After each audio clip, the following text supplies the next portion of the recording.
I am a postdoc at the Max Planck Institute in Germany, and my institute, actually my department, is a modeling department that studies the carbon cycling at global scale using mostly the eddy covariance techniques to assess the fluxes between the terrestrial biosphere and the atmosphere. And my objective in this department is to study a new interest of the lateral carbon export that is connected to the sediment dynamics and which has relatively important impact because it corresponds to 2 petagram of carbon exported every year. So it's something to go through. So the basic idea is to combine the sediment dynamic approach to the geochemical cycling approach into a model data integration. So I'm not the only one to try this new approach. Actually, there is a recent paper from Wang et al. And Thomas Hoffman participated to the paper that observes the long-term change in this whole erosion. And you can see in the blue line, it corresponds to the impact, the effect of the erosion on the carbon uptake. Actually, they found that erosion acts as an uptake of carbon, and you can see the green line correspond to the effect of the land cover change that is an emitter. So the only limit from this approach, I find very interesting, is that they only relied on few empirical data to validate the past reconstruction. Actually, they've been using only 13 lake sediment archives, so the idea is to implement the quantity of data, empirical data, to calibrate and validate the model.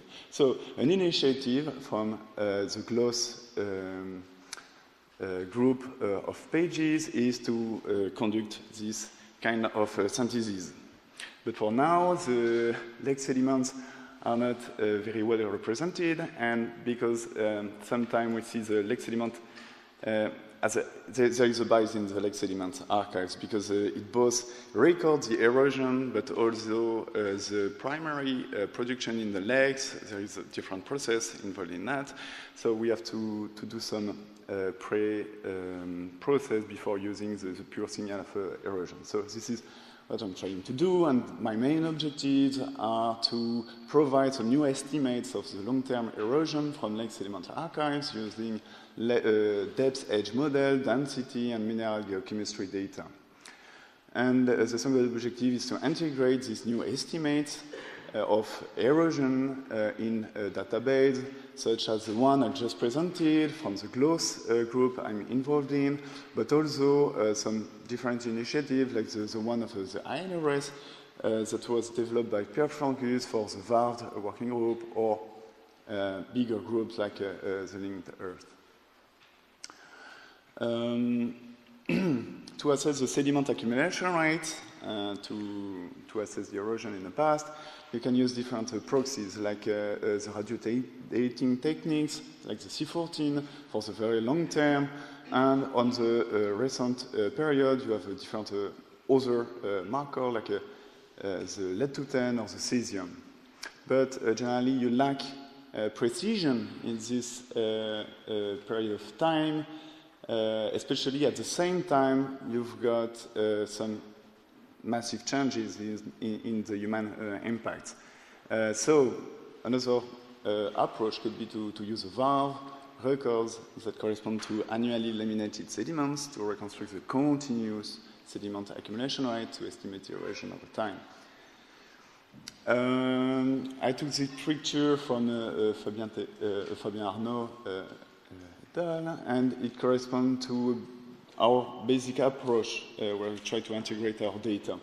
The idea is to have an approach based on a model, and it is process system modeling, and we use some different models. One model for to estimate the erosion, we use the result, so the universal soil loss equation, and we have a model for the lake productivity. We use the lake sediment archives as validation, as and the sediment accumulation rate or erosion as an output of the model, and as an input of the model we use the greedy data generally reconstructed from a modeling approach to constrain our model. Yeah. So those forcing have changed over time, but, and this is, I think, the most important, we have to consider that there is also a very huge spatial heterogeneities in the signals. So only few lakes, sediment archives, are not enough. We need to prospect with many sediment archives. So this leads us to the objective of this session of the regional to global synthesis. So let's just have a quick overview of the existing data, the new data, and possible new avenue. Actually, if you look at some existing database, you observe that actually there is some available data.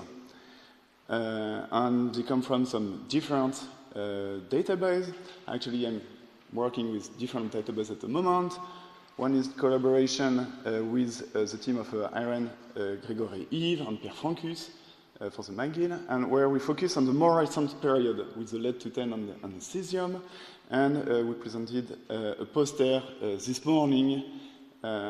If you have some question about that, you can come and we'll discuss about that. I will not go through the details of the valve because it is in progress, and we are discussing the possibility of and the potentiality of these archives, but we already published 2 papers on regional and global syntheses with those valves, so I think there is a great potential here. But today I would like to focus on a very interesting, I feel like, published database. It is a global pollen database. Actually, there are several pollen databases, European, African, global database, and this initiative started a very long time ago. It started 40 years ago, and for me it is a very successful database because you've got many information about the sites, about the fascist description, about the dating techniques, and so on. And I didn't find so far some reconstruction of the landscapes that evaluate the impact of these landscape changes according to the sediment accumulation rates changes over time. So the idea is to select some sites, only the modern lakes, with a minimum of 4 dated depths and the exempt of hiatus, and so on. I've been merging all the data and so on because it's not really easily accessible at the moment, but I know that there is an effort from the community to pull them into the Neotoma database. So maybe soon we could be accessed more easily to this database. Finally, I ran the depth edge model with a clamp for the depth profile for 650 different profiles based on many C14 edge, and I ran many times the model for different interpolation methods to estimate the sediment accumulation rate. The mass accumulation rate, I will not discuss this today because it is a modeling approach we developed at the Max Planck to estimate based on machine learning techniques the density of the sediment for many different sites to be applied to this database.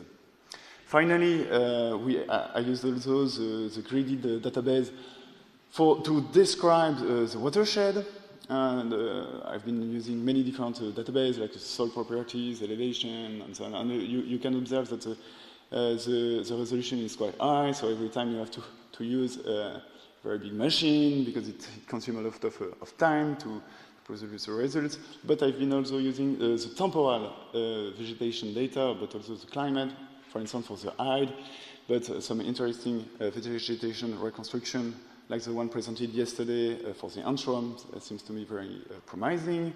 And I produced a new database on the watershed extension, because you can see a lake there, and every time in the database, the coordinates where you can find them is not on the lake, and sometimes it's a few kilometers far from the lake, so you have to open the publication to make sure it is the correct lake and to positionate the coordinate, and then at the right location. Oh my God! All right, okay. So, and finally, I really like this database because you can validate the temporal vegetation reconstruction. Okay, so this is some few examples of the reconstruction of the depth edge model, and the basic idea is to study the dynamics over time of the sediment accumulation rate.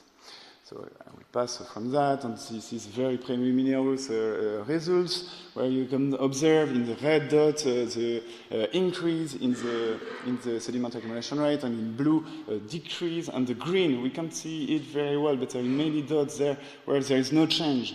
And over time, so this is a very recent Lausanne, and if you go through time, you can see that we have more and more sites on the north, maybe because of the retreat of the ice, and you can observe over time kind of increase of the red dots.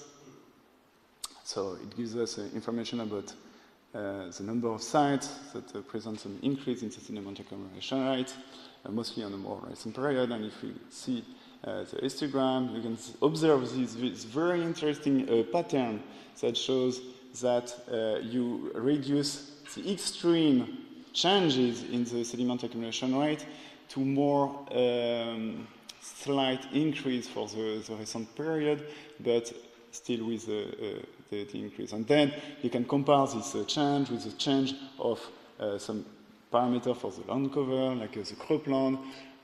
Sorry, I only go through this. And you can start to estimate which changes contributed the most to the changes.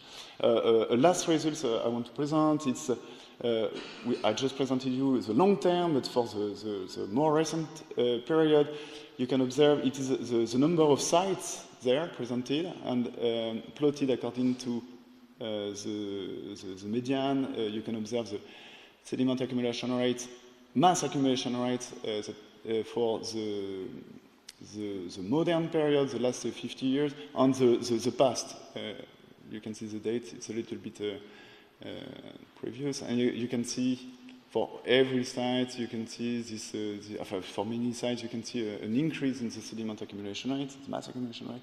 But for this recent period, there is a problem because the increase can be associated to changes in the diagenesis or in the productivity or in the erosion. So this is the question we are trying. Now we are developing the model to assess which parameter have been evolved.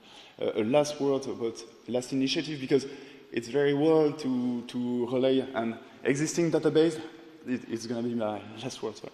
But it's also good to produce some new data, and it's a collaboration with the INRS, the EDITEM, with Fabien Arnaud, and the Lake Core, where we have been sampling many cores over there, like 450 lakes, and we've got many samples there. We sent the core to the INRS to collect the mineral, geochemical data to characterize the erosion, and at the geochemistry of the Max Planck, I'm doing the organic and isotopic things. We'll put them into some database, and there is an interesting database developed at the EDITEM, but also at the INRS, and now it is an open question what to do with those database. And I think it is the core of the question. So, sorry to be so long. Thank you very much.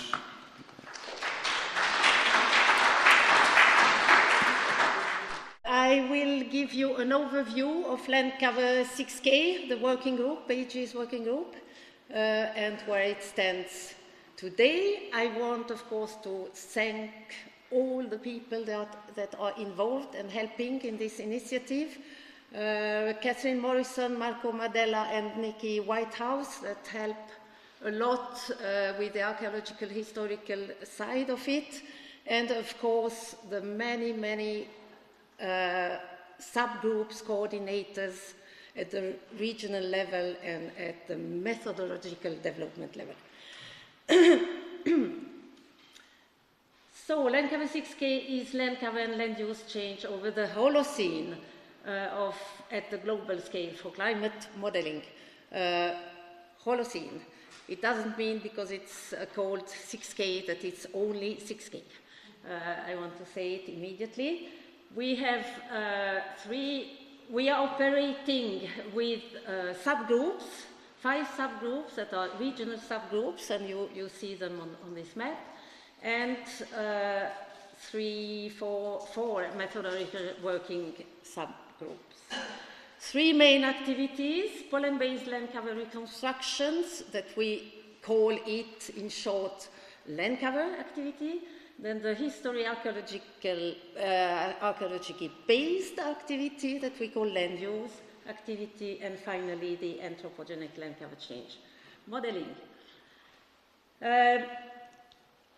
This is meant to be a contribution to the study of anthropogenic land cover change as a climate forcing, and will be, of course, very useful for many other scientific questions, we are sure. It's planned as 3 years periods, as it is always in pages. So we are currently in our first period that will be at an end at the end of this year. And given pages continues to endorse a working group, we have planned a second period. One of several major priorities in the development of climate models today is, of course, to provide as good descriptions as possible of the vegetation cover to these climate models. As you know, there are dynamic vegetation models that simulate the climate-induced vegetation. We have heard yesterday of an extension of this model to include fire. Human-induced vegetation or land use needs to be prescribed. Therefore, we have these scenarios of anthropogenic land cover change called ALCC scenarios. You probably know some of these. These are examples of such scenarios. Height is well known of all climate modelers, the KK of Kaplan as well. I will not go into the details here, just show this picture of a comparison at AD1 or 2000 BP of some of these scenarios, and of course you see there is a very big difference in the deforestation, that is in yellow or light green, red.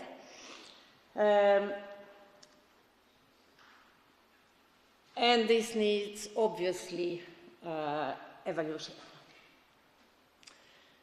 So we use reconstruction of openness of the vegetation using empirical data for this evaluation. So it is pollen data from lakes and bogs, and it is historical and archaeological data. The initiative is multi-data, database-dependent initiative, of course.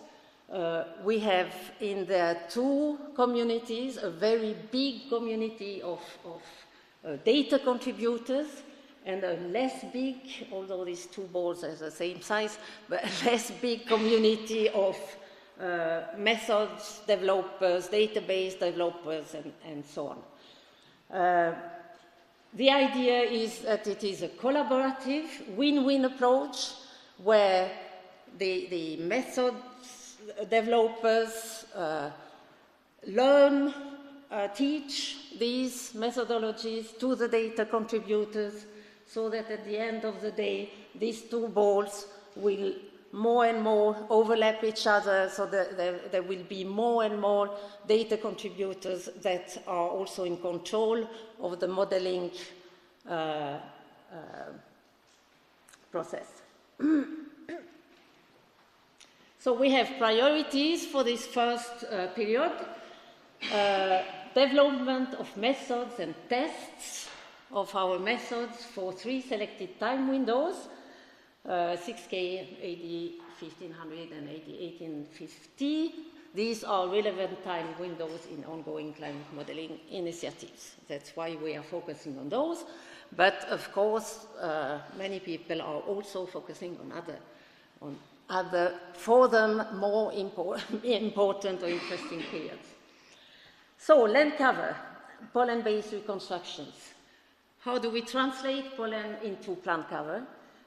We try to use as much as possible the reveals model, because it provides us with not only an estimate of the openness of the landscape, but also of the cover of a number of individual taxa, trees, and a number of herbs. But there is a challenge there, because it requires values of pollen productivity that we don't have for the whole globe yet. And it requires models of pollen dispersion and deposition. There are other methods that don't require pollen productivity estimates, biomization, modern analog techniques, pseudo-biomization that I have not written here, and there are new emerging techniques. So, of course, we are combining all these techniques to go forward, but trying to develop reveals as well in parallel. I just show two examples that you can look at in much more detail in a poster by Thorman et al. And that you will hear about in a lecture this afternoon by Furon Lee.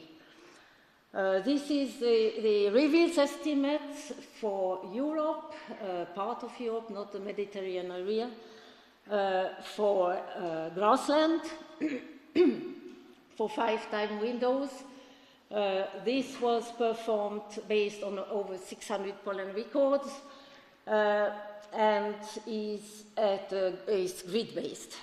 So this is published in Thorman et al., Global Change Biology 2015, and you have these estimates also for 25 individual taxa, the pollen-based cover of these taxa. Then we continue with this by trying to fill in the gaps between the reveals estimates, and this is done by, of course, spatial statistical modeling.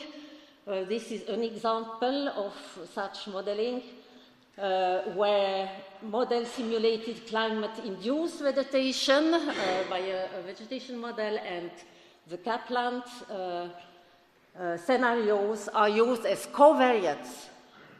But reveals is driving the model much more importantly. 2 spatial statistic models that were tried here, a regression model and an interesting Gaussian Markov random field.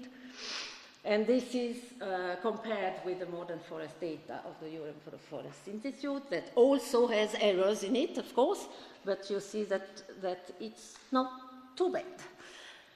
So we also produce whole Holocene reveals-based land cover estimates in this way. This is just for a part of Scandinavia and northern Germany, Poland.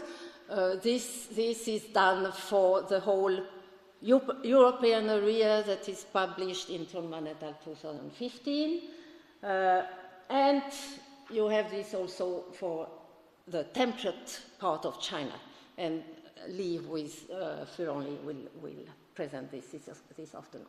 Land use activity based on archaeological and historical data. What does it mean? This is an enormous challenge, really, because it's upscaling of archaeological data. So they are developing a global land use classification for the Holocene until 1850. It should be hierarchical, scalable, code-specific. This means that each land use category is linked to attributes that are quantified. Regional teams and specified time slices, test maps, to be corrected by experts via crowdsourcing, and then we will integrate land use and land cover in different ways. What's quantifiable attributes? that we can provide burning, tillage, grazing, wood harvest, irrigation, presence of specific crops. And this should be quantified for climate modelers. There are a lot of challenges in this, of course. The evidence is very diverse. You have archaeological data different from historical data, multiple disciplinary tradition, uneven coverage. You see here, for instance, the difference between an archaeological sites with botanical assemblages in India here, and the very detailed historical crop cover of China mainland for 1600-1990. So these categories are now more or less defined, very simple at the high level, and then it's subcategories. Here you see it's much more complicated because it's for agriculture. There will always be uncertainty and error. Drawing hard boundaries on fuzzy concepts is difficult, so therefore it will be a big database with all this metadata and the error estimate on all this. This is an example for Central Europe, shifting and short fallow cultivation at 1500. You can see the details here, and this would be 6K, not very exciting. So this is my last picture. If you want to hear more about this land cover 6K and the progress, please listen to the talks in red here. So there are quite a lot of talks today about this land cover 6K, and some posters, Strongman, Lombardo. So you have maybe already seen them, or you can see them later today. Thank you very much. Do you have in your plan for the future the idea to incorporate other proxies than only vegetation as a landscape proxy? I mean, just like other land use proxy, just like specific molecules or erosion rates or things like that? No. No? No. The challenge is already so big to get these reconstructions at the global scale, to get continuous descriptions of the vegetation with the human impact. So it's really the focus, and we focus on this because otherwise we wouldn't never be ready. But of course it can be integrated with other groups that are doing this, but this is for the future. My talk and then the talk after mine that Andrea is going to give are going to kind of go into a little bit more concrete detail about what we're doing with respect to land cover 6K, and in particular how we are using archaeological data to inform models. I'm not actually going to talk too much about pollen in this in the next couple of talks. Okay, so there we go. Thanks. First of all, thank you to, well, my group, of course, and to Land Cover 6K and funders who give us money to work on these kind of things.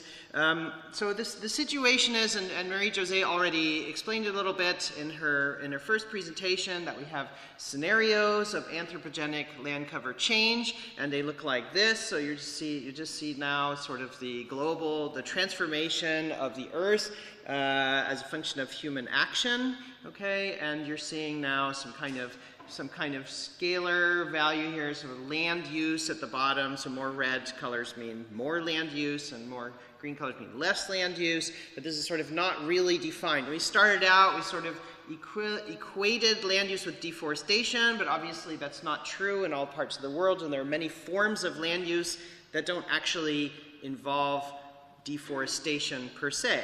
Okay, so but this is sort of the state of the art, and this is the best land use scenario currently existing. Okay, I'll just go out on a limb and say that,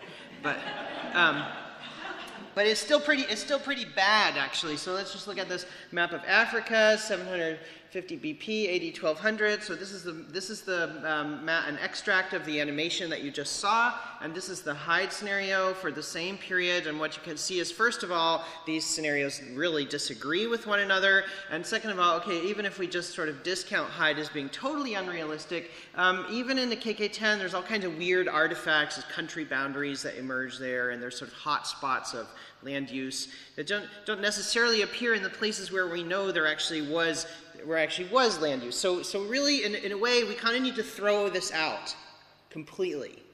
Okay, we have to just completely start over with a new philosophy for anthropogenic land cover change modeling that recognizes that there are certain properties of the physical environments that influence land use, but land use is also a function of the way people live, okay? And we cannot necessarily always predict that on the basis of any kind of environmental variable. So really what we're doing now is something kind of completely new and different that takes these properties of the physical environment and merges them with what we call sociocultural characteristics into a pink box.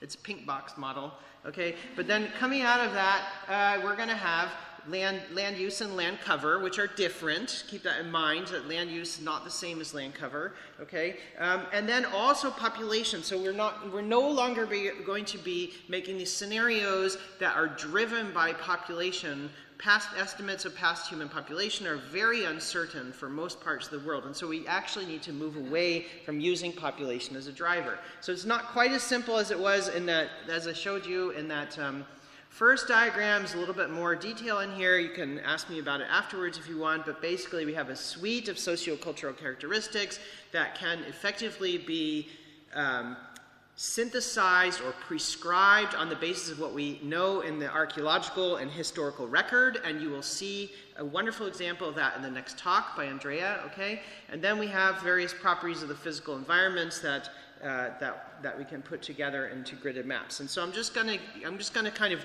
lead you into this example from West Africa because it's the place where we are most advanced in this kind of modeling. And Andrea's going to pick up for me actually afterwards. So this is just a vegetation map, potential vegetation map of West Africa. Fine.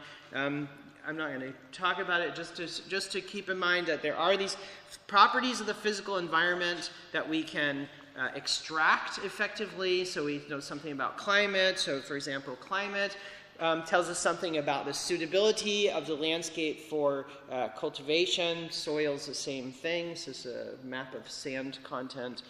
Topography is another one. So putting all those sort of properties of the physical environment together, we can estimate things like long-term soil fertility, water resources, and so on, which all of which will lead to our ability to predict crop yields, okay? But it's only one half of the equation because just knowing how much a crop could produce potentially doesn't necessarily mean that people actually were using that crop or growing that crop or eating that type of food. So the sociocultural characteristics are absolutely essential, and you'll get, as I said, an example of how this actually works in more detail in the next talk. But effectively what we need to know is something about subsistence, livelihood, and diet, about technology, about social organization. Okay? So these are the kind of information that we want to collect and that we are ultimately going to use in this type of modeling. So we are categorizing and quantifying different livelihood systems, and Marie-José already explained that in her presentation a little bit. I'll just give you a little bit more of an example of that. So we started out with categorization. I would say that what we've done in Africa, we are sort of the most advanced in this side of using the archaeological data already in the Land Cover 6K framework. So we published a paper a couple of years ago now. Then we got together a big group of regional experts, of which I am not one. So I actually don't know anything about Africa really, but I just try to be the person that brings people together. And we have come up with now land use categories that are very similar, or let's say that would fall under the hierarchy of what Marie-José already presented, where you have types of land use, non-agricultural, agricultural, and different types of land use that existed in West Africa during prehistoric time, okay? And then the next step, and this is what I'm really excited about because we're kind of really starting to pull it together now, is that we're mapping that out. And you'll see, you'll learn more about this in the next talk. So we're making these polygon maps that we can use to inform modeling. The other thing that we're doing is we are classifying and trying to understand how people raise animals and how people interact with animals and how animal production is a form of land use or can be a form of land use. This is in a paper, the citation just got cut off, but a paper that's just about to come out in Global Change Biology by Leon Phelps. Okay, where we're thinking about all of these different herd animals and what their management strategy or the production strategy implies for land use. So we can have different kinds of production strategies, and those can have a kind of mobility axis. They can have a land use intensity axis. Leanne and I disagree about how you should display this, but we're working on it, right? So we're getting all of the data together that we ultimately need is kind of sociocultural characteristics, the things that you cannot predict. Okay, there are some people that say we can do a kind of social system modeling.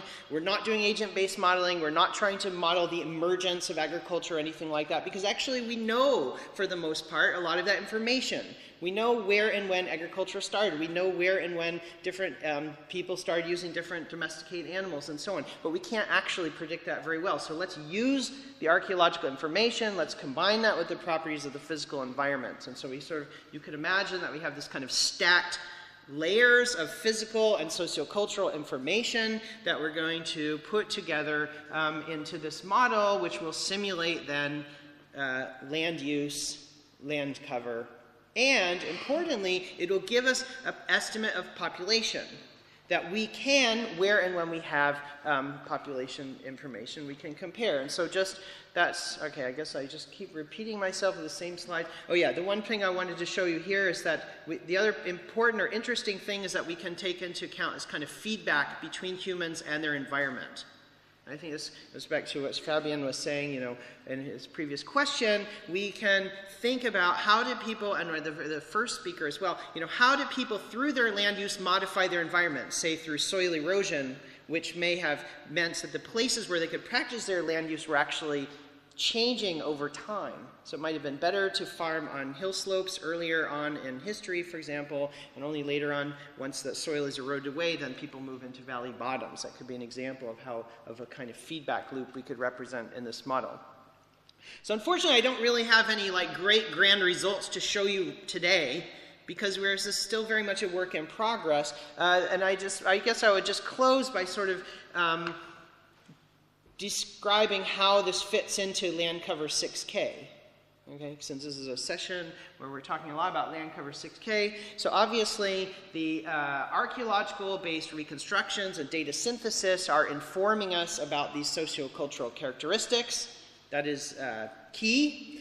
And then we have, on the basis of those, we will be driving our human-environment interactions model, which simulates land cover, which we can compare, as Marie-Jo explained already, with the pollen-based land cover reconstructions.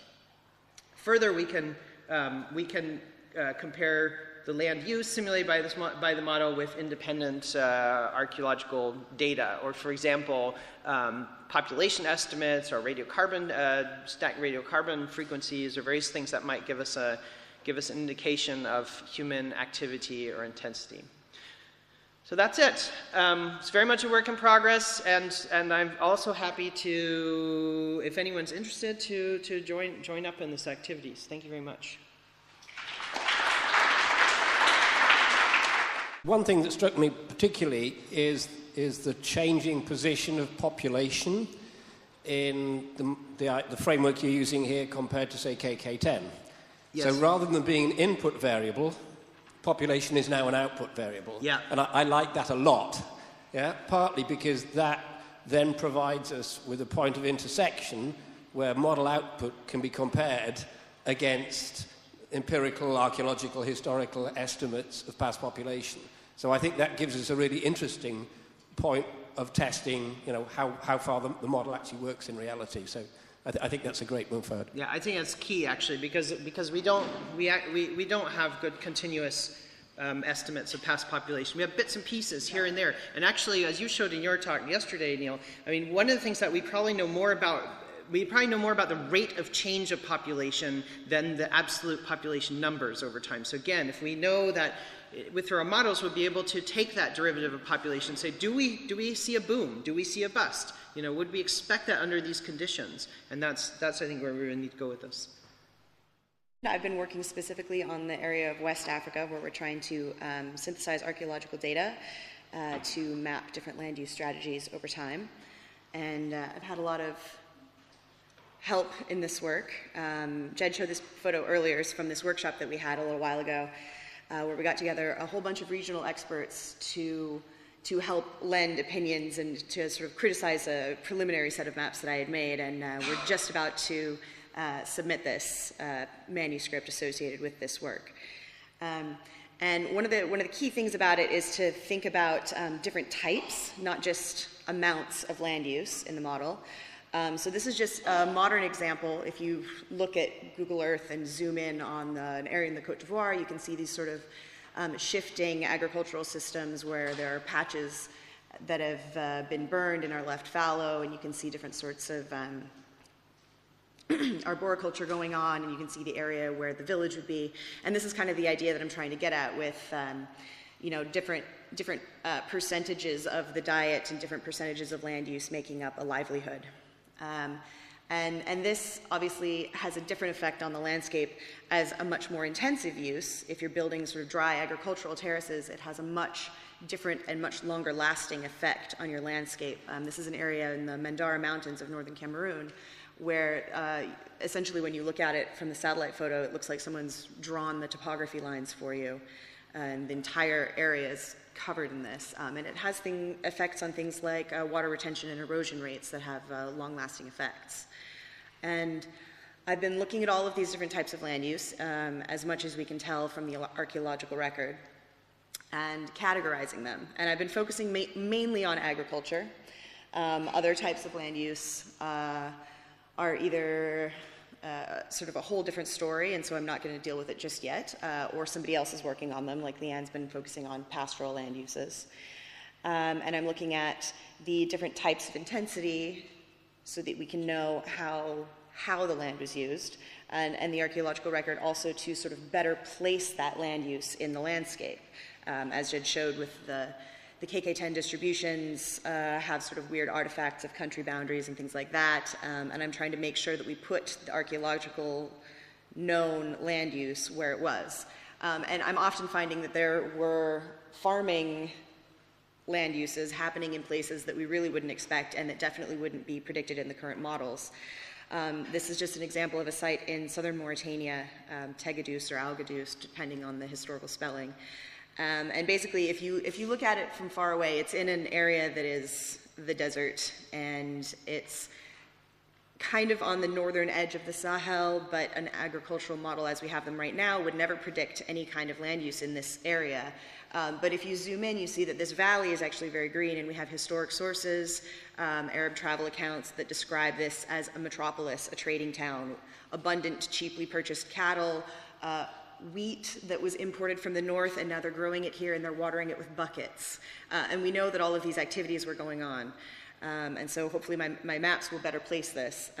Just one more example of that sort of thing is we know that there was indigenous agriculture going on at this site, Asug Maka in Mali, which is very, very dry, but there are archaeobotanical results from this location that show they were growing excessive amounts of pearl millet.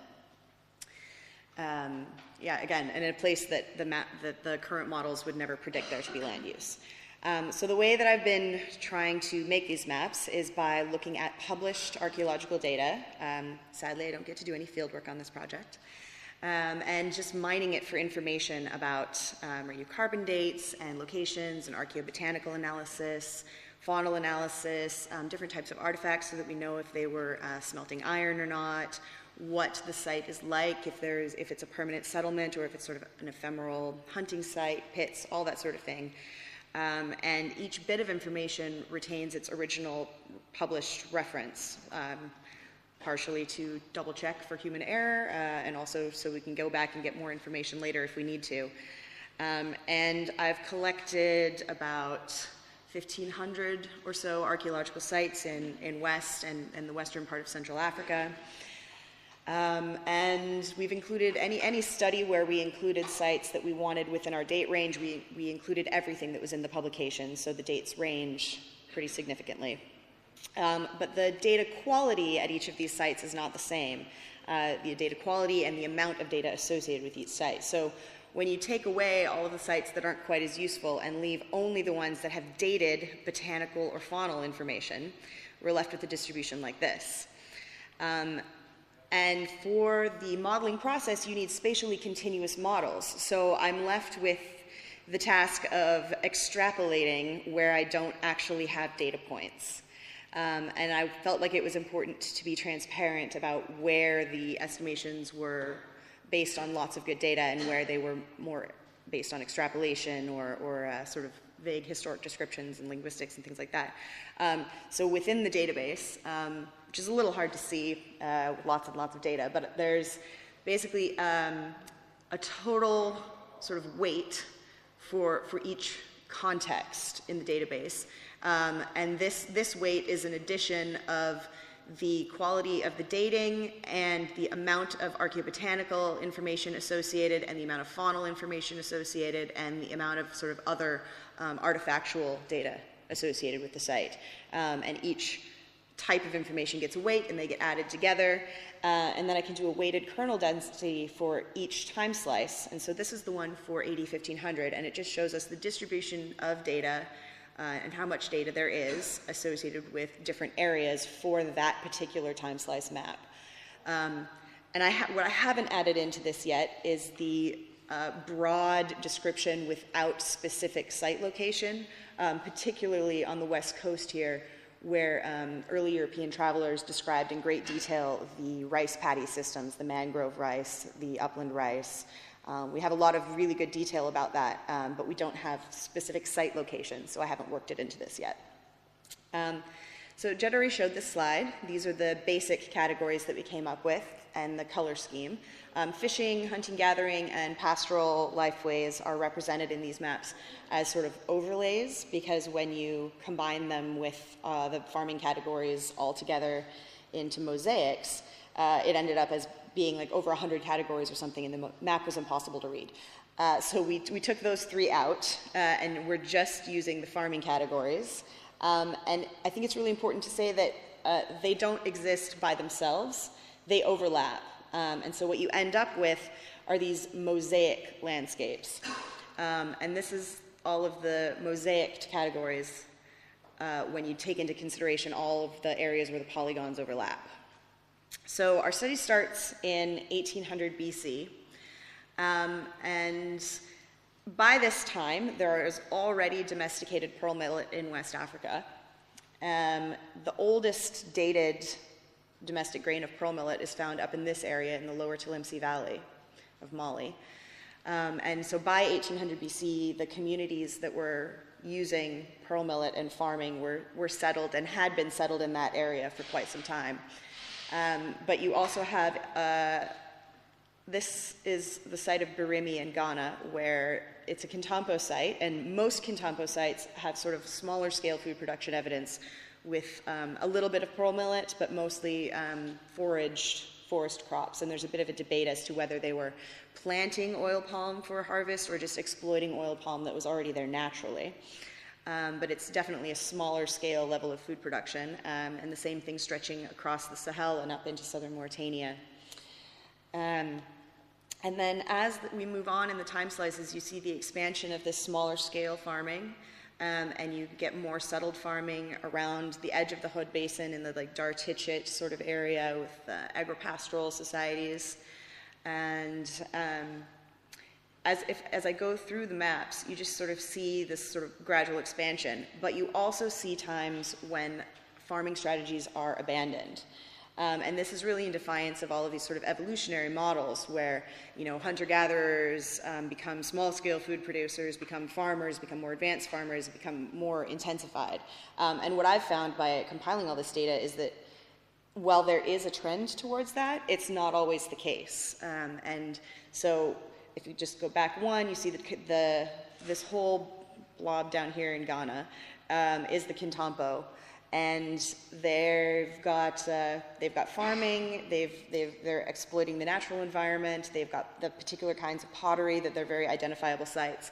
And by 1000 BC, all of the sites are abandoned, except for there's some evidence that Barimi was still occupied, where they've got more domestication. Also by this time, some of the sites in the Lake Chad Basin and the early Nok sites in the Jos Plateau of Nigeria were occupied by farming cultures. Moving on to 600 BC, this is a tricky one because this is sort of the very beginning of the Iron Age. Okay, this is the very beginning of the Iron Age in West Africa, but it's also the Hallstatt radiocarbon plateau. So when I put sites on the map, this map just catches a lot more sites because of the radiocarbon dating uncertainty associated with this time period, which is really annoying because this is when a lot of really interesting developments happen. Moving on, you can see the expansion of wetland rice farming in the inland Niger Delta, but also the abandonment of some areas up here that had previously been farming. And then you can see, again, the expansion of rice cultivation down the Niger River and the introduction of more diversified types of farming with soil management and with things like sorghum and phonios start being brought into the crop set. And then by 8600, you see very big expansion of those types of diversified farming and an extension of rice farming up the river tributaries. But you also see these periods of abandonment that have been documented in Central Africa. And then that area of abandonment moves to a different part of Central Africa in the next time slice, and you also see the introduction of large paddy rice systems along the West African coast.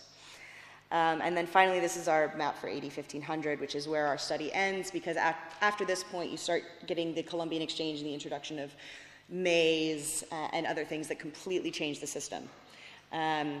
So we're trying to show the different types of land use that were in these different places, but it's also important to locate the uses within these polygons as well.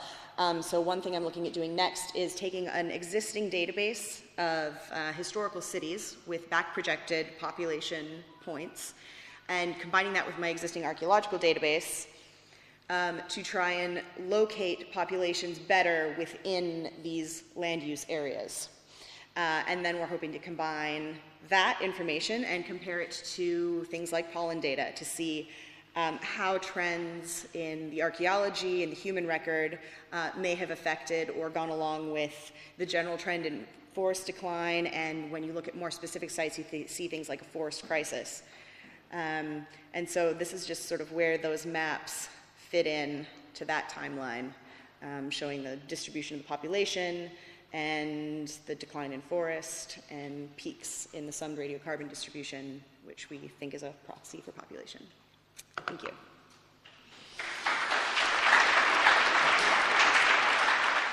I am just, and it's a question to you and to Jed, thinking about the KK scenarios that are where you have you can get a lot of details, temporal details, and you can produce transient scenarios that can be included directly in climate models.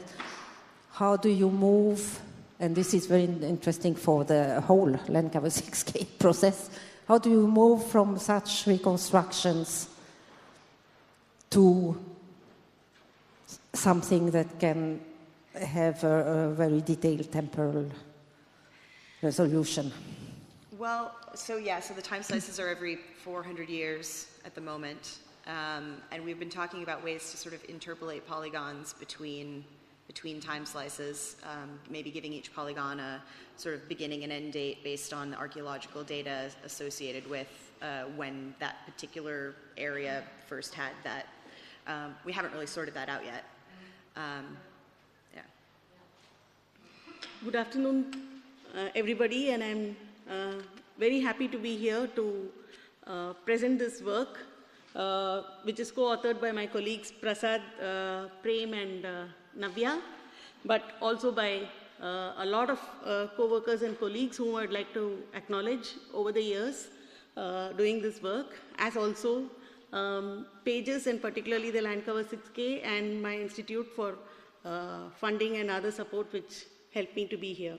So now moving on to the topic. So diverse approaches to reconstructing quantitative land cover and climate change in peninsular India. So now I put that question mark to say that why diverse approaches and what are these diverse approaches? That is what I'm going to be actually exploring in the course of this talk. And I would not be talking much about climate change as well, because there would not be so much time, I realize. So a lot of it is going to be about the land cover reconstruction itself. So firstly, why? So you have an idea of the variability of natural factors, climate, but also soils, relief, and topography. So this makes for a very ecologically diverse habitats. So this is the topography, and you also see the climate in terms of the monsoon, which is the most important governing factor for this part of the world. So this actually creates a lot of microhabitats, and this is very evidently seen in the mapping which has gone on over the years over the Indian subcontinent. So 30 series of natural vegetation and 12 sheets which were published in the early 70s. But also if you look at just the Western Ghats, 150 vegetation classes. So creating such a diversity of natural environments, and you also had a lot of people staying in this, inhabiting these places. So the landscape heterogeneity provided these natural environments which allowed people to adapt to various different kinds of habitats as well, people as well as the natural vegetation. So this history of human occupation is the time and space is very well illustrated by this ongoing exercise of mapping prehistoric to early historic archaeological sites in southern India. So quite a lot of occupation had gone on. So what were all these people doing there? Among other things, people living there in this part of the world also helped to modify the hydrology, because this is a present satellite image of one part of the southern India, eastern India, where the topography is sloping down, and all these crescent-shaped water bodies are actually tank systems which were considered as human-made, but in fact they were inundation channels which people had bundled over several centuries and even over at least 2 millennia. So this is an important modification of the, so this is just giving you a close-up view of one such tank from one of these systems. And I'm also giving you an inscription which is found on the waste wire of this tank, which gives again additional information about how people actually use this landscape. So among other things, in peninsular India, because of challenging preservation conditions, these tank systems are our main sedimentary archives for terrestrial pollen records. So there are two sides of the coin. So the terrain itself is providing a ready-made laboratory. And this is a laboratory where you can actually look over time, over centuries, over millennia, how species, assemblages, and ecosystems adapted, and resilience was built in, and how this can inform conservation management. And the human environment context as well, this laboratory provides information about the diversity of environments and diversity of adaptation strategies. So it's clear that this is a very good place to look at, especially we are in the Anthropocene epoch, and we need these kind of information from the past. So how to use this ready-made laboratory? So this is the other side of the coin, because there's a lot of challenges. Preservation of organic world proxies like pollen is not a given. There can be a lot of challenges for good preservation of this material. You don't also have too many continuous sedimentary sequences terrestrially. Like I said, those tanks and the water bodies provide us one source of information, but you don't always have continuous records. You have a lot of late Holocene records, but you don't have very long records covering the entire Holocene. So what is the solution? A modeling approach, combining data and modeling, using also other qualitative information which can be present. So you have the solution and you have the constraints, and they are feeding into each other, and this is basically the two sides of the coin. So now we have clearly understood why it's necessary to have diverse approaches here. We move on to looking at what are these diverse approaches. So the diverse approaches within this landscape include, of course, pollen primarily, but also phytoliths, because of two reasons. One, because of preservation conditions, and phytoliths can be a very good complement. And the second is the presence of so much of archaeological sites, where phytoliths can really give good information on the human use of vegetation. Then we are also looking in terms of methods. So one of the main approaches for pollen that we are trying to use is the quantitative land cover reconstruction approach, which Marie-José has already spoken about, and there are a number of posters and a few more talks where this is going to be touched upon in detail. And then statistical methods. Basically, the idea of a land cover contributing to the models is to quantify. And so what is to quantify? It is the pollen vegetation relationships. And of course, for many of these sites, one of the other challenges is chronology. And recently we've started trying to get AMS dates on pollen residues which we are extracting. So this is also another thing which we are going on in terms of the different approaches.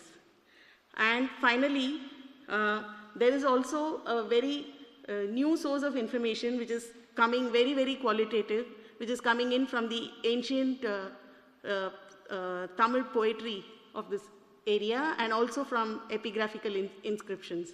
There's more on this in my poster, which is in number 43, and you can look at that.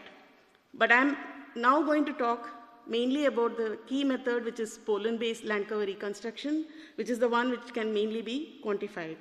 And of course, one of the challenges, important challenges, is the specific regional issue of tropical palynology and its diversity, and trying to get a homogenization of information on this.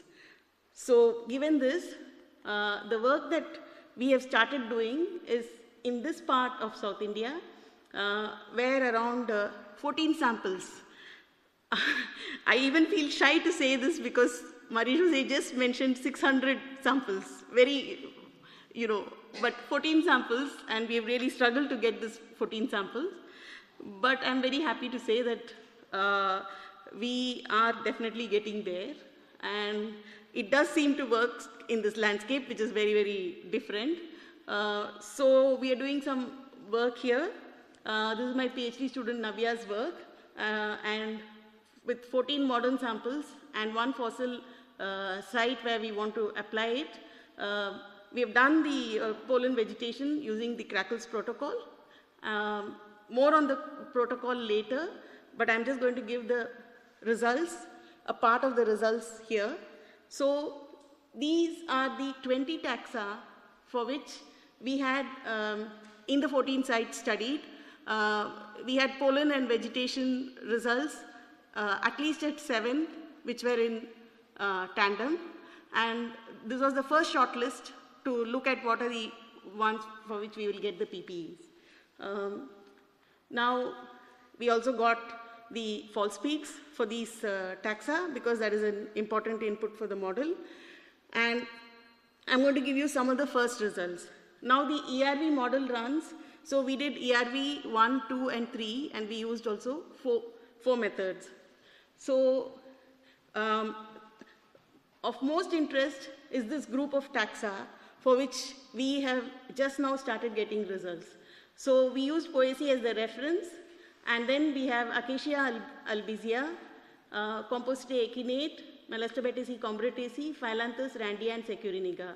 So now most ecologists would be happy to tell you that this is an association for a dry, open, deciduous forest.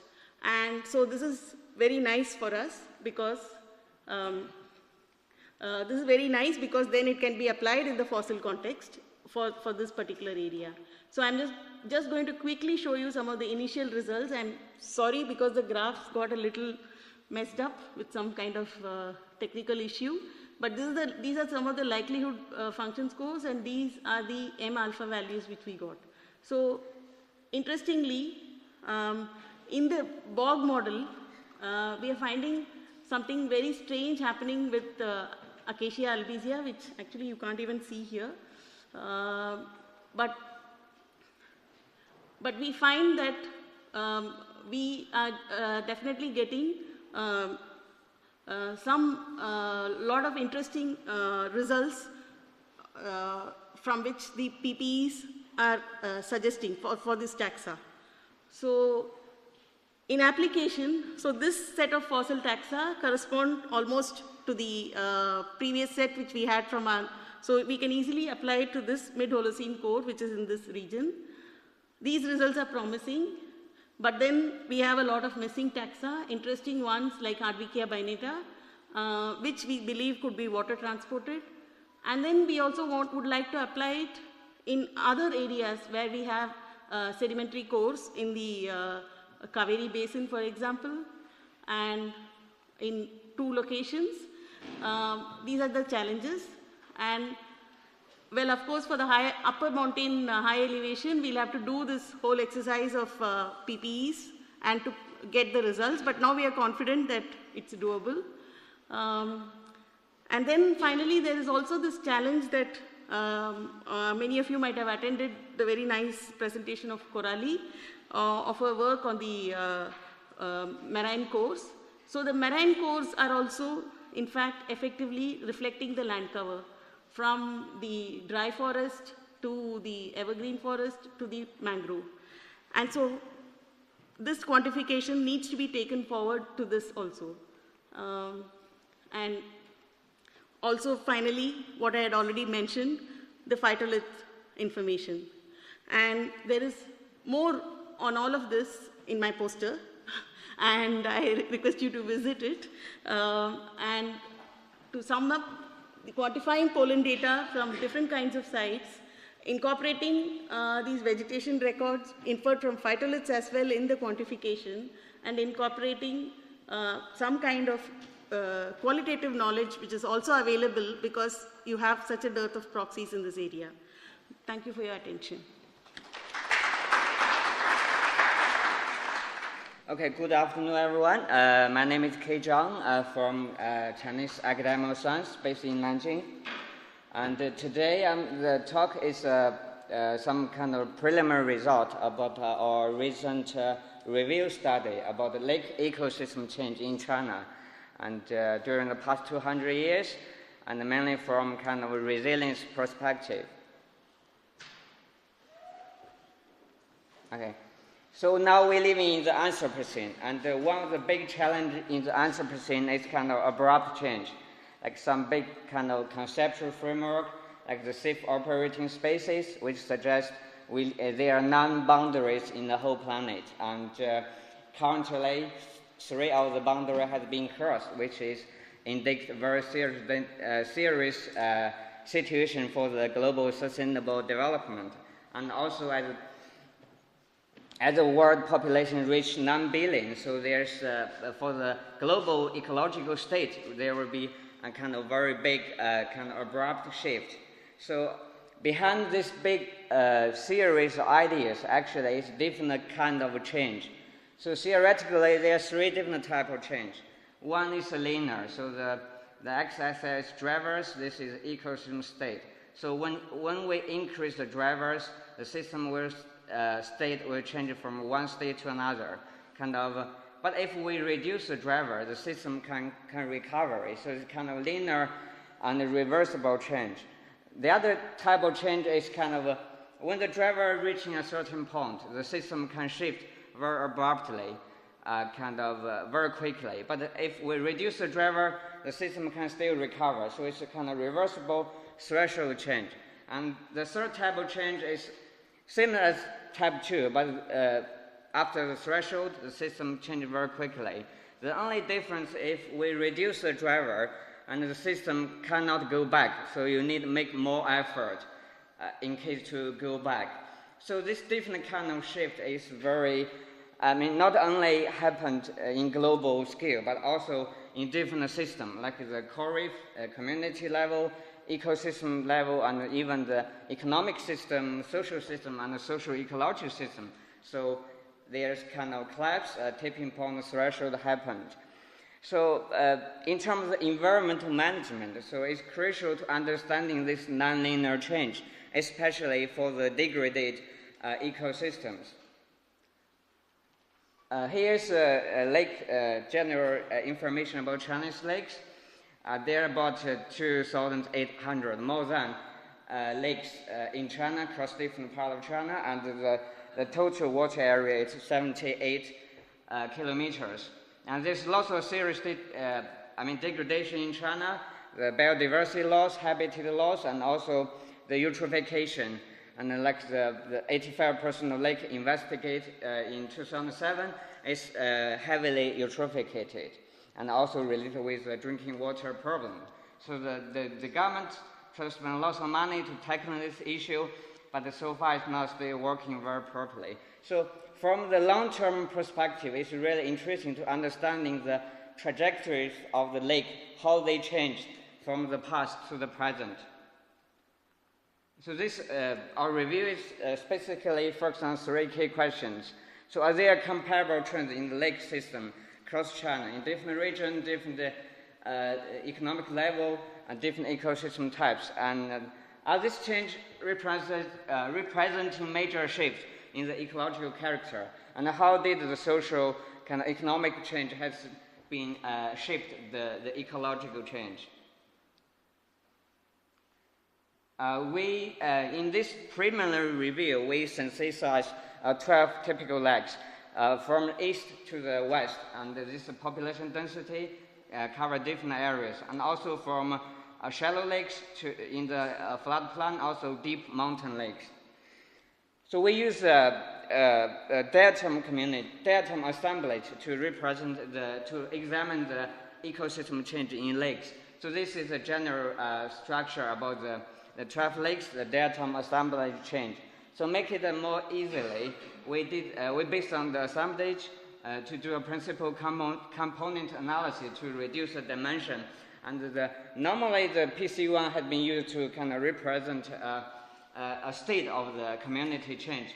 So broadly speaking, we can see all the lakes, different region, they all changed very clearly during the last 100 or 200 years roughly.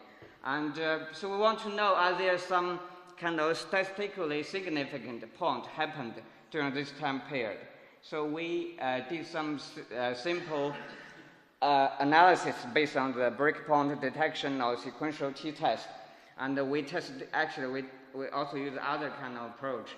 And we select the Hess value of the kind of, it's a regime shift index to in each lake communities. And we can see broadly there's all big shift happened in the last 200 years, but with kind of spatial and temporally different. But they are around in the 1960s to 2000. And this is a general picture, but for each lake, they are changing very differently. I will take one of the lake, the Tupi Lake in the middle part of China, as an example. So this is the PCA1, PCA2 against it's a plot against each other. We can see a clearly cluster of the two of the community around the 1950 and 1960s. So that means there are very big clear shift happened in this time. But if we do the sequential test, we find not only there's a shift here, very big shift, but there's also other small shift.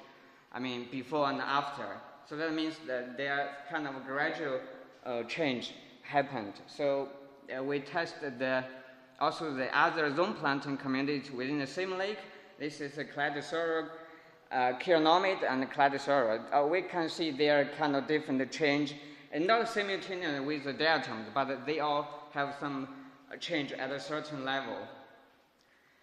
And the classic theory about the regime shift is kind of based on attraction, and the ball represents the ecosystem state.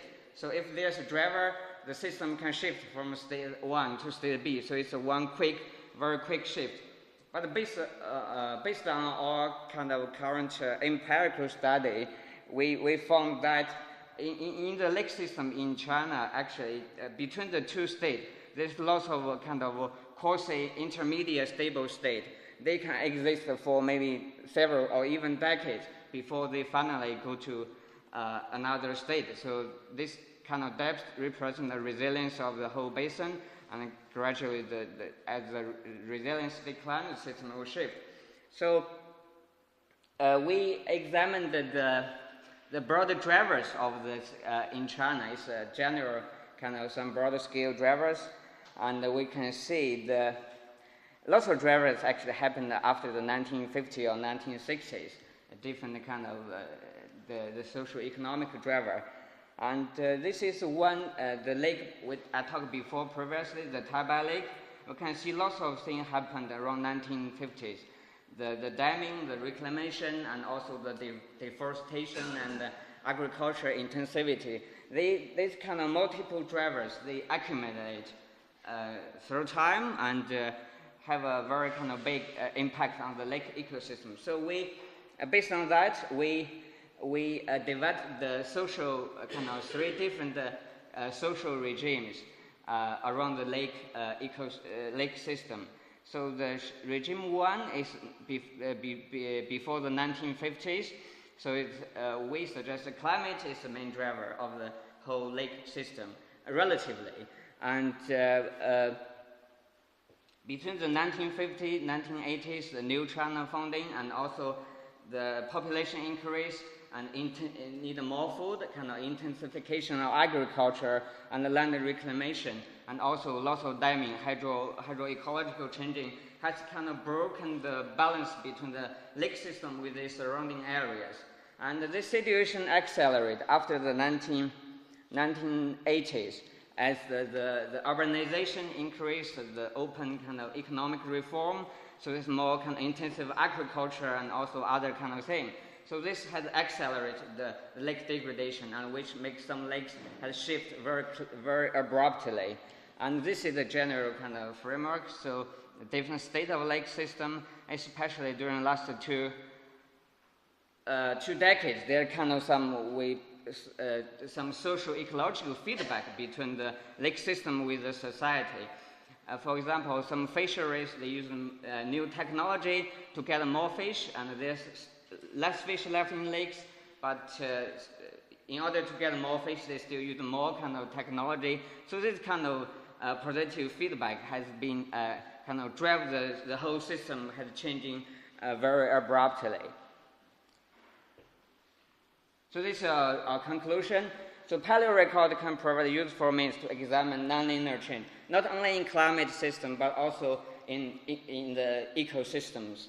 And also unprecedented ecological shift has occurred in all lakes we have studied within the last two centuries, of course with some spatial and temporal pattern. And ecological shifts were shifted by the socio-economic activities, and also next step we try to kind of develop some new kind of indicator to measure different kind of resilience of the system at the different level. Thank you, and also we have a workshop in China, July, and about the kind of socio-ecological resilience. If someone interested can have a check, and we have some limited funding for some, thank you.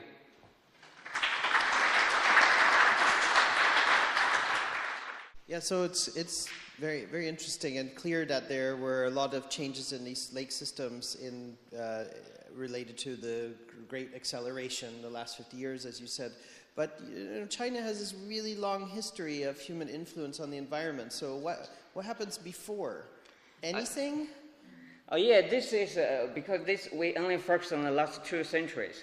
Actually, there are lots of cores. They can extend back to maybe 70 years for the diatomic community, but I didn't show here. Actually, they didn't change too much.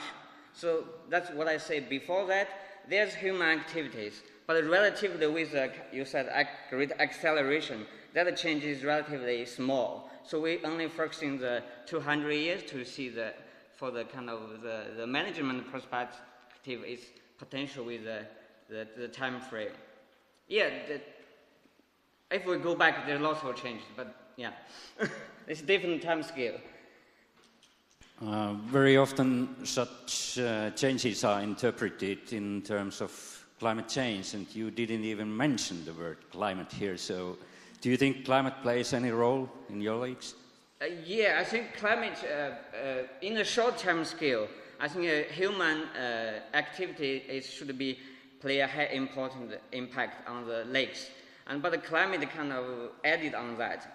Compared with Holocene, maybe climate is the main driver. But in China, the specific case, human activity in the last 200 years put more pressure. And the climate maybe as a small, relatively small. I don't know how to distinguish them, but yeah.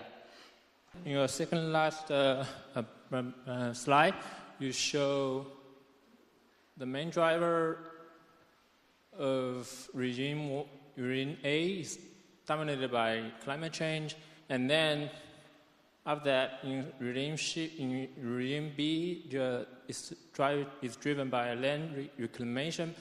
I'm not sure about that because prior to 19th century, there are a lot of land reclamation due to agricultural land security. How did you take that into account?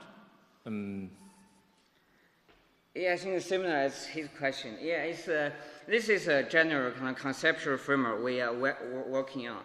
Later, we need some more data because this review is focused on the 2 centuries, so I didn't go very back. But okay. You're right. The others, Thank you. Yeah. This is a talk, I guess, initially about an attempt to bridge the gulf between coincidence in time and causation with respect to climate variability and the collapse of civilizations.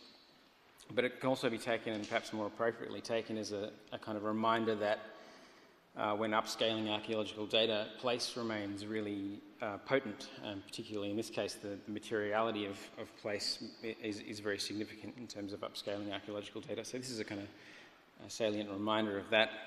Before I continue, I should acknowledge our Cambodian partners, the Apsara Authority, with whom we have worked for many decades in Cambodia.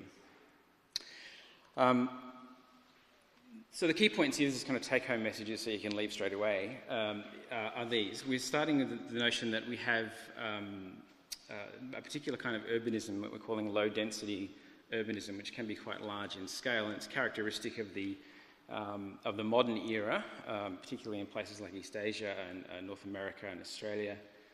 But it was also a characteristic of the pre-industrial period, particularly in the tropics, in Southeast Asia, in Mesoamerica, and in South Asia.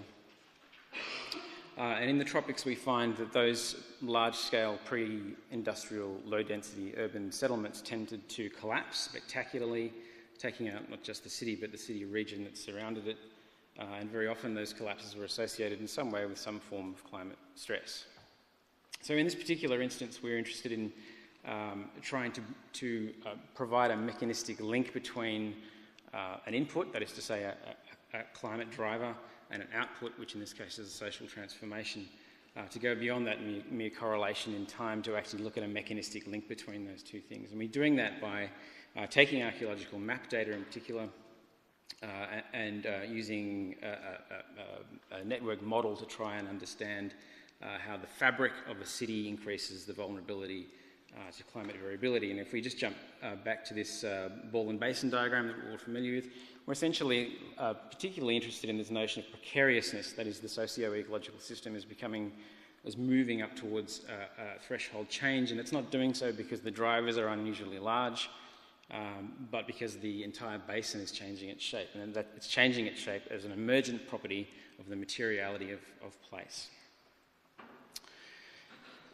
Okay, so we are moving to Southeast Asia now, and particularly to Cambodia, and this medieval city, Angkor, which is located in the northwest of the country on the shores of the Tonle Sap. It's obviously famous for this kind of monumental architecture. This is Angkor Wat, which is the most famous of the temples there, but there are many hundreds of temples, and many of them are of similar scale and grandiosity. It's also famous because, like many of these big low-density tropical cities, it collapsed. It was subsumed by the forest sometime during and after the 15th century. And it's always been, it's maintained its interests, at least in the Western mind, as being a kind of an example of a lost Atlantis, like many other instances of urban collapse elsewhere in the world. And it's this issue of collapse that we've been particularly picking at over the last decade or so in working there. Excuse me. This is a map of Angkor, the archaeological map of Angkor, which was published in 2007 by Damien Evans, which really represents a distillation of several decades of mapping work by Damien and by Christophe Potier from the École Française. And both of those gentlemen mapped all of the archaeological features that were visible on the land surface and rigorously ground truthed all of those, or most of those data. So we have a notion of a city which is very large. This is the catchment, the watershed boundary here, and the flooded zone of the Tonle Sap Lake, which floods seasonally. And we have these ritual enclosures, which enclose the monumental architecture. We also have these very large basins for storing floodwater and distributing it to agricultural systems. And you'll see these radial networks of linear features, which are canals and embankments and roads and so on, which are actually intended to capture natural surface water flow and move it towards these big storage basins where it is thereafter distributed. There are only a couple of points of articulation between these linear features, this canal network, and the natural river systems. You can see one here. So these are input points. And it has for some time been thought that this very large scale, this very convoluted infrastructure actually played a significant role in the demise of the city itself, really since the late 70s with Bernard-Philippe Collier, who suggested that the irrigation network silted up, which it didn't, or that it was somehow responsible for winnowing nutrients from the system and sterilising rice fields, which it also didn't. But the irrigation network has always been thought to play some kind of role in the resilience of the city in the face of climate variability, and that's what we're really seeking to test. So this is one of those big reservoirs, the largest of them. This is half of it at least, 8 kilometres along the side. This is the West Borai, storing something like 55 million cubic metres of water, and simply been placed on the landscape as an example of the scale of this kind of system. This is a good example, but you must remember that there is a network of canals that feed this storage basin that covers something slightly larger than 1,000 square kilometres. It's composed of things like these canals, big linear features which carry water, in this case, south to the city, but there's also distributary canals that come off it. Also roadways like this, which are simply embankments excavated and then mounded to create the roadway, which also act to funnel water along these systems. So they're topographic features in the landscape. There are main topographic features. Coming to the climate drivers, this is in the middle here we have a tree ring record from the highlands of Vietnam, which was published by Brendan Buckley, Kevin Chkaitis and colleagues in 2010. On the top here, the Dandak isotope data, which we've already seen today, and Southern Chinese isotope data, Spilithem data, all of which serve to illustrate that there are two very large droughts, which we call the Angkor 1 and Angkor 2 droughts, that occurred in the middle of the 14th and early 15th centuries and lasted for something in the order of a couple of decades. And between those two big droughts, we have what we might call a pluvial episode, where you have very active summer monsoon rainfall. In fact, some of the wettest years of the last millennium occurred during that interval. So you have a notion of there being not only drought and flood, but actually increased variability. And it seems to us, having worked in the system and seen the remains of the water management system, it's the variability that does the damage, particularly the flooding. And this is from the Monsoon Niger Drought Atlas, simply reflecting the spatial nature of those two large droughts in the mid-14th and early 15th centuries. Okay, so what we wanted to know was, can we demonstrate, can we prove that this large infrastructure that manages water, can we demonstrate that it plays some role in making the whole of the settlement more vulnerable to climate variability, to those climate variability episodes? And particularly wanted to know whether the networked infrastructure, the water management system, was prone to fragmentation or cascading error. And if so, can this be used as an evidence for the emergent precariousness simply as a result of the development of material over many hundreds of years? Returning to the map, the archaeological data, it's obviously very complex. Here's a scribble from some of my notes, trying to figure out where the water's going and how it all plugs into one another. In the end, we gridded the whole map and did a resampling procedure over 400 of these grid squares and pulled out something in the order of 700, a little bit more than 700 elements, which are linear features used for capturing and moving water. The procedure was relatively simple. We'd be using the map data, which is based on LiDAR, SR, and aerial photography, and again, rigorously ground-truthed. The archaeological maps that are produced from that were simply used to create a series of variables which were put into an adjacency table. These are vertices or nodes, which were all numbered, and edges or links. In this case, you can see the way that works in a geographical context. Some of the rules involved in that were that each edge was given a flow direction, which was assumed to be downslope, and a flow path that's going between vertices or nodes. I was also given a capacity, a loading capacity, which was a simple non-dimensional logarithmic value, which basically reflected the size of the canal based on its width and particularly its bank width, which reflects the depth of excavation. And all features that were considered to have a role in moving water were functionally into the network as long as they were connected to it. That is to say, we're trying to avoid this notion that the infrastructure emerged over many hundreds of years and therefore never really had a single unifying purpose from an engineering point of view. We wanted to avoid the problem of the palimpsest, so we took the system as it was at its end, at the end of the 13th century, and included everything that's going to have an influence on the movement of water across the surface of the landscape, irrespective of the intentions of those that might have built it or the age of the feature. So that's the network. It's a bit messy, but you can immediately see the typology is jumping out at you there. There are certain things which suggest that there are nodes that are becoming very important. Some of the rules on the network model we use, this is normally used to model flows in electrical systems, so we had to do some clever programming to make this work. Technically, we're using a flow betweenness centrality measure, which essentially is a measure of the importance of a particular node within the context of a network. Flow betweenness is essentially the importance of the value of the importance of a node within influencing flow between two nodes.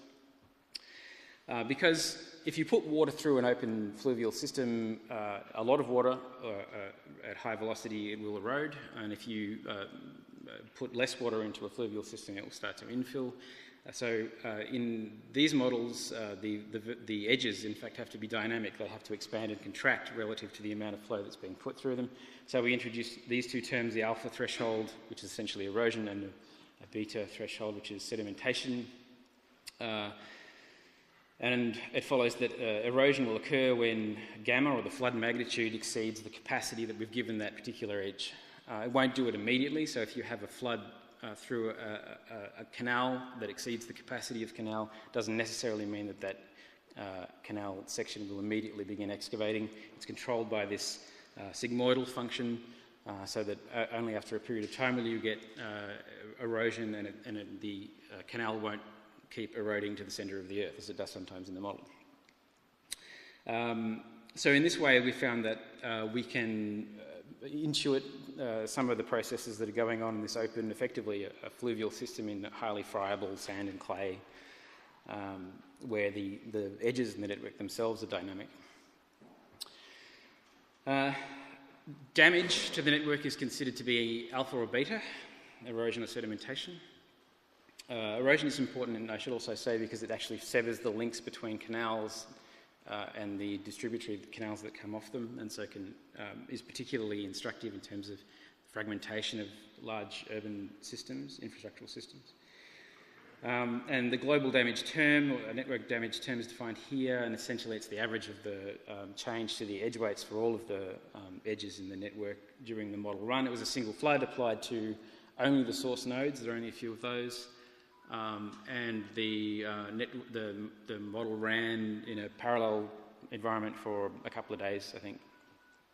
So in a simple graph, like this one, a binary tree graph, where you have a whole series of source nodes that are all loaded up equally, you get this kind of damage response landscape, if you like, where you have both the alpha threshold and the beta threshold, and the damage to the network, the global damage to the network. And in this case, you'll see that you have a relatively linear response in both of those dimensions, not a critical transition at any point.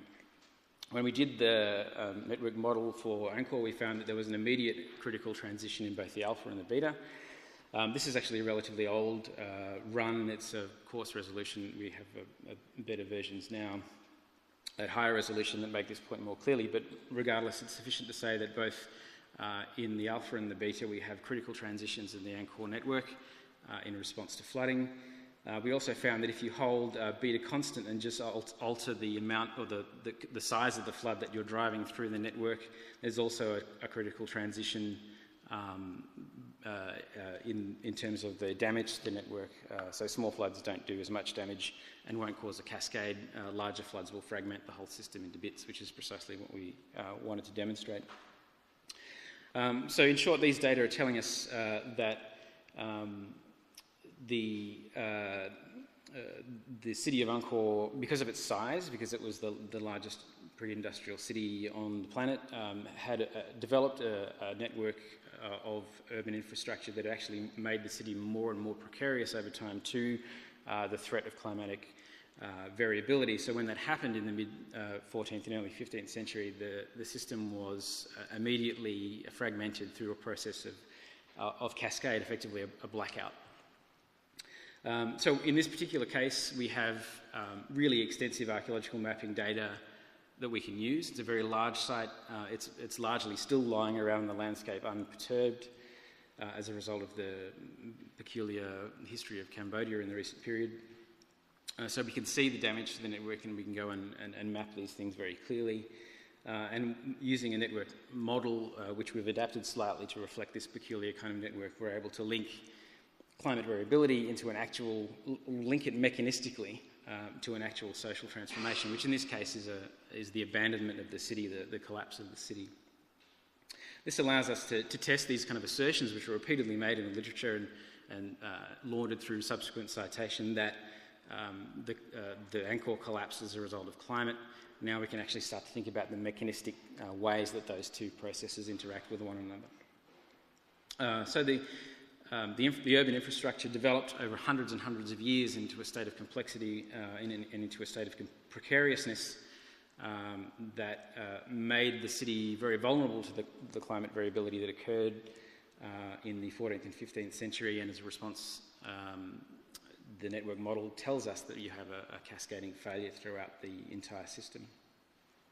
It also tells us more broadly, and if we were trying to scale up the lesson, I suppose, that complex urban infrastructure, not just in the historic period, but now, reduces urban settlements to reduces the resilience of urban settlements to perturbation, and particularly abrupt or extreme climate variability, but also things like terrorist attacks.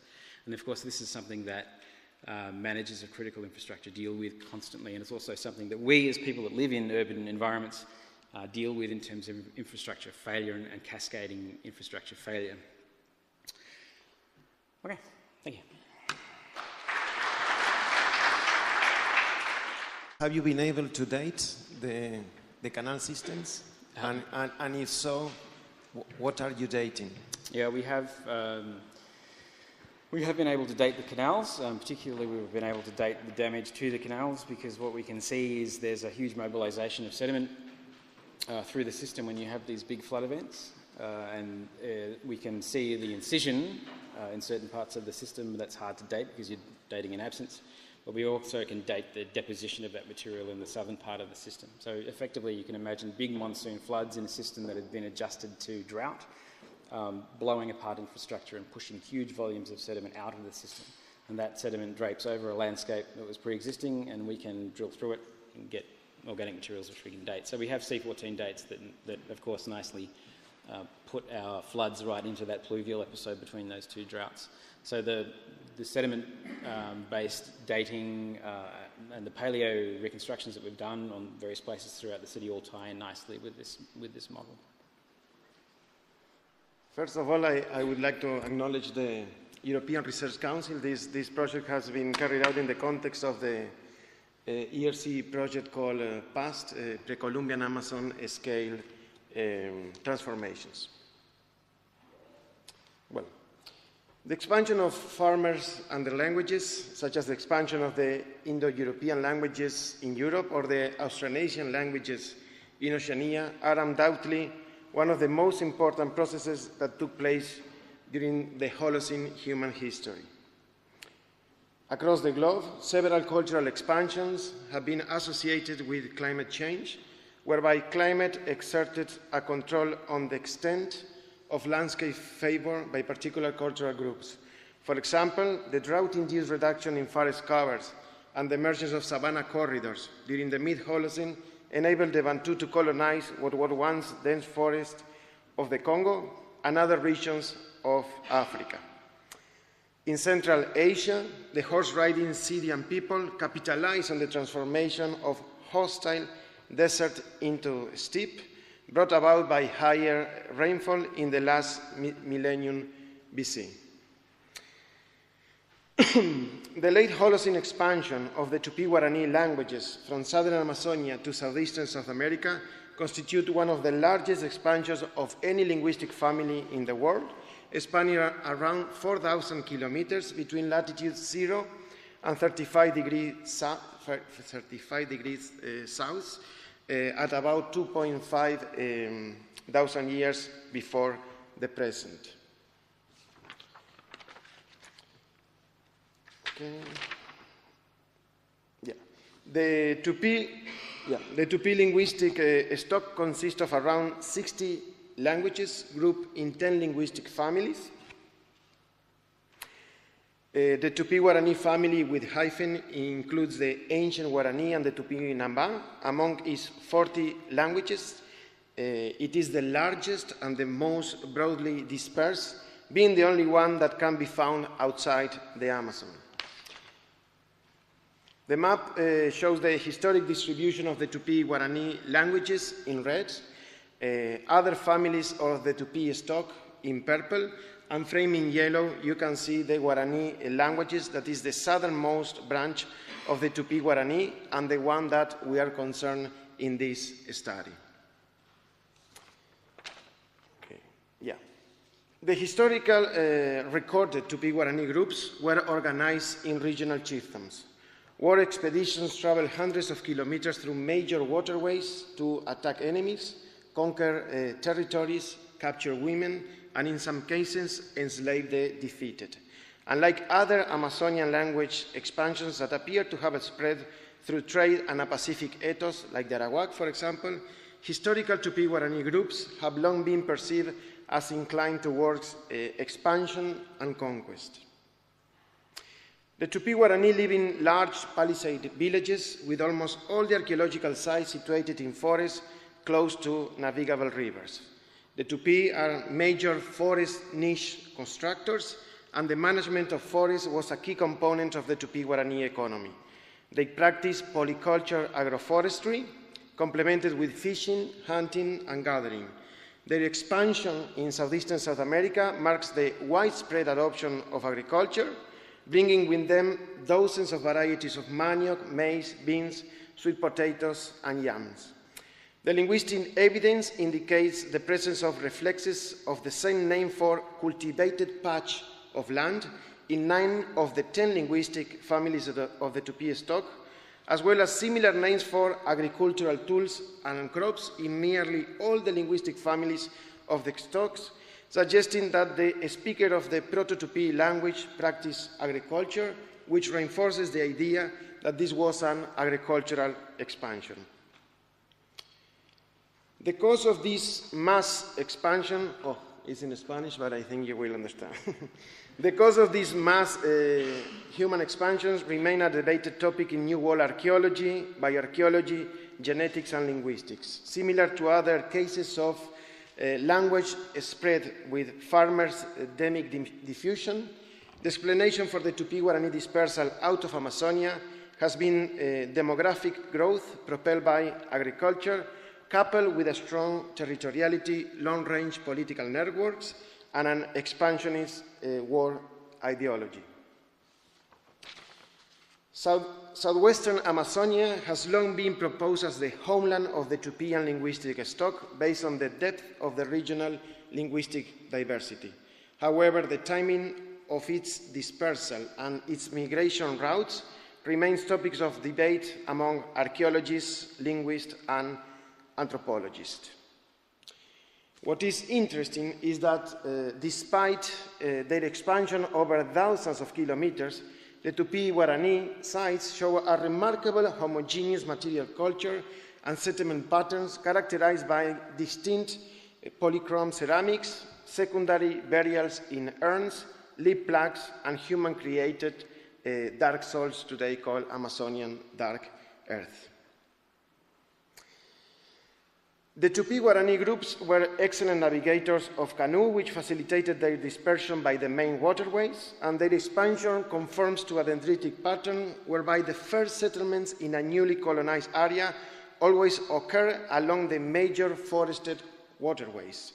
It represented a process of expansion rather than migration, where daughter villages branched out of overpopulated parent villages while maintaining interaction and social ties with them, so that the old territories were never abandoned. This, for example, is very well documented in the Pardo River in Rio Grande do Sul, where it has been clearly shown that the earliest and larger sites occupies the fertile floodplain, whereas the latest sites are smaller and located in higher elevation, as you can see in the figure. Okay. Early attempts to link climate change with expansion of the Tupi-Guarani are now based on limited and outdated paleoecological reconstruction. Drawing on refuge theory and available paleoecological records, for example, Megers and Migliasa, suggested that the Tupi-Guarani expansion was a response to the onset of drier climatic episodes that reduced the forest around 2,000 years before the present, forcing the Tupi-Guarani groups to migrate to other regions, leapfrogging from one forest patch to another forest patch. Recently, I've been commissioned by Gary Feynman from the Field Museum to make a summary of the archaeology of the Rio de la Plata basin, where I have the opportunity to review the latest synthesis of the nature and pace of the Guarani expansion in southeastern South America by Bonomo et al. Based on a couple of geomorphological studies, this author played down the role of climate in the expansion of the Guarani in southeastern South America by stating that the climatic oscillation during this period do not appear to have a strong influence on the identified pulses of Guarani expansion, which transcends dry, warm, and humid moments. Well, based on my work and Frank May's work in the southern rim of the Amazon, we decided to test and challenge this hypothesis. So for that, we marshaled 197 dated archaeological sites, the remaining one after we carried out the radiocarbon hygiene, as we call it. We have the 3 representative paleoprecipitation records and 73 paleoecological records. Here you can see the red dots are the archaeological sites, the light blue are the paleoprecipitation records, and in green you have the paleoecological records. Let's see if the video works. Yeah. Because this expansion lies within the path of the South American low-level shed, the key mechanism for moisture transport across lowland South America, we were able to explore the relationship between climate change, forest expansion, and the Tupi-Guarani. Most of the rainfall in the southern hemisphere tropics of South America is seasonal and monsoonal in character. During the austral summer, the Zhang transport moisture generated by dig convection in the core of the Amazon basin southwestwards toward the foothills of the Andes, as you can see in the picture. And from here it is deflected along the eastern flank of the Bolivian Andes, along a diagonal path towards southern Brazil, where it exits in the continent at the South Atlantic convergence zone. It was so interesting, the Zhang, that we play around with putting the name of the paper, Following the River in the Sky. Well, the paleoclimate records in the regions that are influenced by the South American low-level shed, like Lake Titicaca, Laguna La Gaiba, and Butavera Cave, all demonstrate a consistent long-term trend of increasing precipitation starting during the mid-Holocene, showing a rapid rise up to 4,000 years before the present, and then continue to increase slightly toward the present. Our paleovegetation data synthesis show that the proportion of sites with a forest-dominated catchment increases consistently through the mid-late Holocene between around 5,000 and 1,000 years before the present. This is exemplified by the expansion of the southern Amazon rainforest margin, the expansion of the seasonally dry tropical forest margins in the Chiquitania regions of lowland Bolivia, the southern margin of the Cerrado biome, the expansion of the gallery forest in the central Brazilian savannas, the development and expansion of Araucaria forest in the southern Brazilian highlands, for example. This temporal pattern of forest expansion follows the trends of increasing rainfall through the mid-late Holocene, pointing to a causal relationship. Okay? A comparison of the time of first increase in the vegetation score and the age of the archaeological sites in southeastern South America clearly shows that the forest expanded immediately before or concomitant with the arrival of the Guarani, within the limits of the chronological sequence of our data, of course. The general trend shows that as the forest expands southwards, the Guarani colonization ensues. When we look at some of the time, 500-year time slices, for example, we can see that in the middle Paraná, Panema, that is around 22 degrees south, just one page, 22 degrees south, forest expansion begins around 4K and 3.5K years before the present, and vegetation fully converts to forest by 3 to 2.5 thousand years before the present. The Guarani arrival in the Upper Paraná coincides with the expansion and increase in the vegetation score,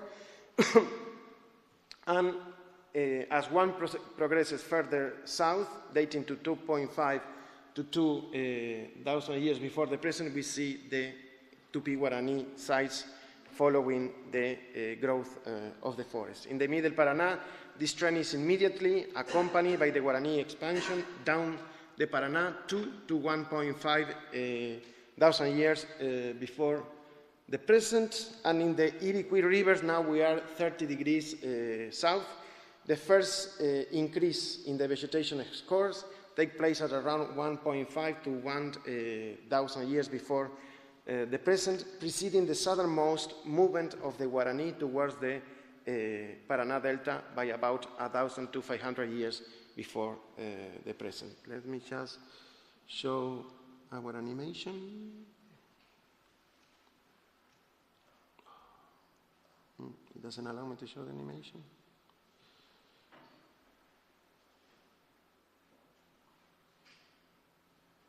There you go. Here you can see our animation of the reconstructed forests and the Tupi-Guarani sites following the appearance of the forest. Okay. Just to finish. Okay. Although east-west migrations are in general more common than north-south movement because the former are less likely to encounter variation in climate and habitat, the Guarani expansion from southwestern Amazonia to the Paraná River Delta constitutes a remarkable latitudinal shift. Arguably, it is the climatic link between these two end regions created by the South American low-level shed and the expansion of the preferred Guarani environment, the riverine forest, in a north to south direction that allows such a massive latitudinal expansion of the Guarani.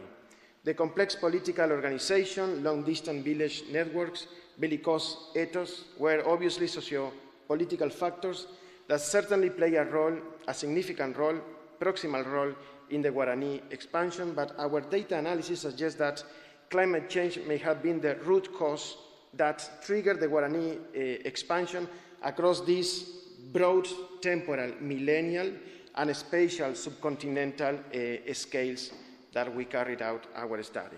Just to conclude, we conclude that the climate change likely facilitated the agricultural expansion of the Guarani forest farming culture by increasing the area of forested landscape that they could exploit, showing a prime example of ecological opportunism. Thank you very much. And here is the paper for you who are interested in looking in more detail into the data. Thank you. All the data you have, do you plan to put it in a database that will be put together? Or how do you work? Supplementary information of the paper. Okay. All the data. Great. Mm-hmm.